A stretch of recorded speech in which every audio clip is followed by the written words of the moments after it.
If you struggle with severely inside takeaway, the first thing that you need to address is the position of the club head relative to the position of your hands. What we talked about at the start of this video, when we want the club back, club head gets excessively inside the hands, the left shoulder starts to elevate. So as you can see from there, as the left shoulder starts to elevate, both shoulders rotate and tilt at the same angle. Club head gets really laid off and flat. Then as we start to come down, shaft steepens. The root cause is the club face is open and the shaft starts to steepen coming down. So one thing you want to address, a couple of feels that you can explore as you start to work club head back. I want you to feel like the club head stays outside the position of your body as long as possible into the takeaway. As somebody that's always struggled with this issue, I always revert back to what feels comfortable. It's got to feel 100 times more exaggerated to make a big change. So remember, to make a big change, you have to make a big exaggeration. So as you work the club back, I'm really feeling from here that my hands stay in, the club head stays out. So I'm almost feeling like the club head works massively outside my body on the way back.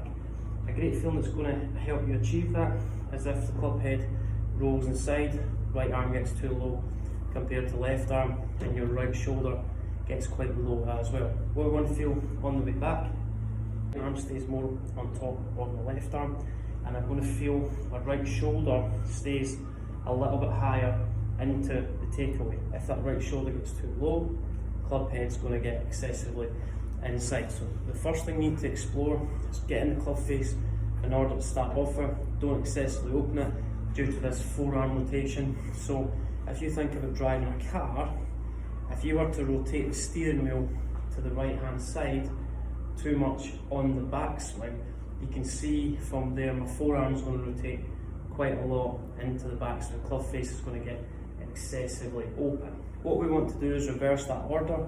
We want to feel like we're turning the steering wheel more to the left. I feel from there that my right arm stays on top of my left arm. I feel like my right shoulder stays a little bit higher, and the byproduct of that is my left shoulder starts to feel a little bit more closer to the ground. So left shoulder stays closer to the ground, right shoulder's going to stay higher, club head is going to stay out, hands are going to stay in. Right arm stays more on top of left arm, right shoulder stays a little bit higher, and I feel from there that my hands are always going to work a little bit more up and out, a little bit quicker into the backswing.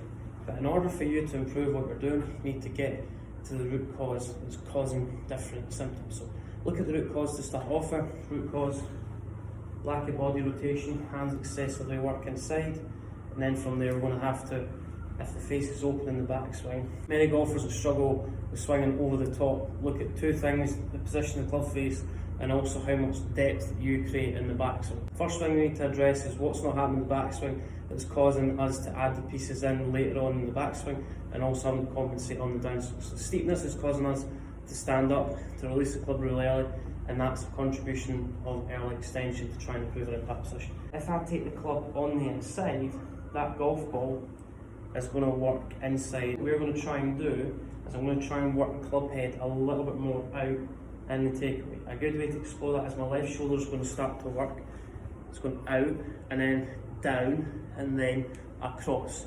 So my left shoulder is going to start to work out, then it's going to work down, and then it's going to start to work across in the backswing. Try and push the golf ball as far away on the outside of your target line as possible in the backswing. So I almost feel like I'm pushing the golf ball straight back, and I feel like the club face stays a little bit split. Push the second of the golf ball back in a straight line. Place the golf ball behind the one you're trying to. I'm trying to push the second of the golf ball back in a straight line.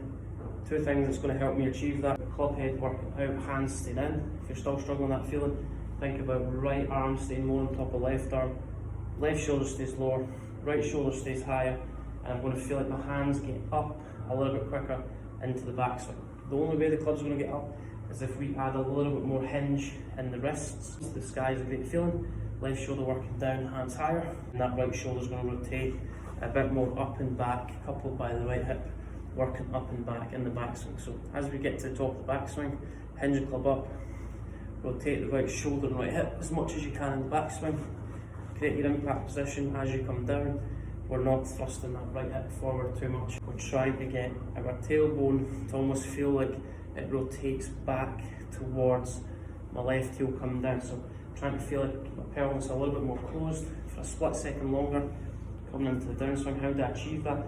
I want to feel like my right hip pushes back into my right heel. Feel like I push my hips into my heels. At the top of the backswing, don't let that right hip and right knee thrust forward ahead of your left knee. Your right hip feels like it pushes back into your right heel.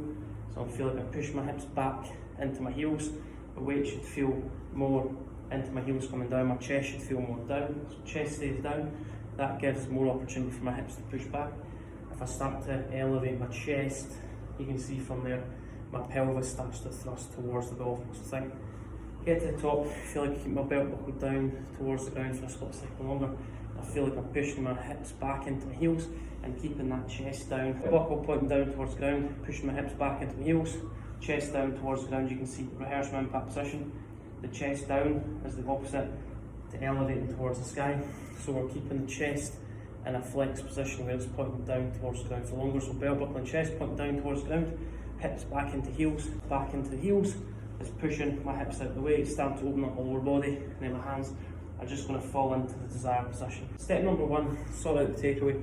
Step number two, try and understand what position the club face is in, and then work around the different symptoms that you're trying to compensate and create. Stage one, making sure the club face is in order first. Stage two, understanding what the club is doing in the backswing. So great job that you can do. Address the first one, and we're trying to push the secondary one back in a straight line for as long as possible into the backswing. I'm going to do this as slow as possible. The feeling I'm going to explore is hands in, club head out, left shoulder staying down, right shoulder a little bit higher. So left shoulder is going to stay down, right shoulder is going to stay higher, and I'm going to feel like I hinge the club up a little bit quicker, because that's going to keep the club head a little bit more out. If we start to roll the forearms, the opposite to rolling is hinging, so we're trying to hinge the club up a little bit more. So thumbs to the sky is a great feeling, and that's going to set the club in a steeper position in the backswing due to the hinge of the wrists and also the more depth in the upper body. Then as we come down into impact, we'll let that club fall. So first thing, weight's going to move into your left side as you start down. Club's just going to drop into position. So I feel like my right shoulder's going to stay back. It's going to work down into an exaggerated position coming down. I feel like my back faces the target and my shoulders are slightly to the right of the intended target I'm going to hit towards. So push it back in a straight line, check the position of the shaft matches your feet line. Top left shoulder working down, hands higher. Then as we come into impact, I feel like I'm pushing my hips back into my heels. With the hips feeling like they push back into my heels, that's going to keep my chest more in a flex position where my chest faces the ground. And then through impact, chest faces the ground for a split second. That's going to allow my weight to move into my heels, and that's going to allow my hands to work up and left through impact. If you're looking to take your game to the next level and you want more information regarding online lessons and in-person lessons, please feel free to get in touch. Like and subscribe to the channel. Like the video, the more likes the video gets, the more exposure it can get, and the more golfers I can help in the long run.